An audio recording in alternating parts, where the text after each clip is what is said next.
What's doing, everybody? This is Coach Al X of Young Forever Fitness and Nutrition Coach. I'm coming with a nice little alternate fitness tip that you can use. So I have a kettlebell here and I have a strap. I have Amy here. Amy's a lovely woman who's been working out with me a long time. And I have Alicia here. We're going to have our two A's. So what I'm going to do is I'm going to have Amy demonstrate a kettlebell swing. So Amy, do a kettlebell swing.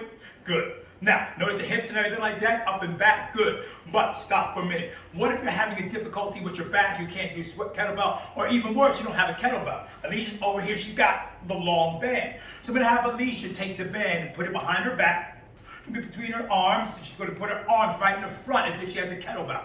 Now, note the way she swings. Go ahead, down, up, Alicia, then back up. Down, up, snap. This is a proper movement for doing a kettlebell. So if you don't have a kettlebell, you can use a long band. But if you are afraid to use a kettlebell, the long band will teach you a great technique to do the kettlebell swing. Thanks so much.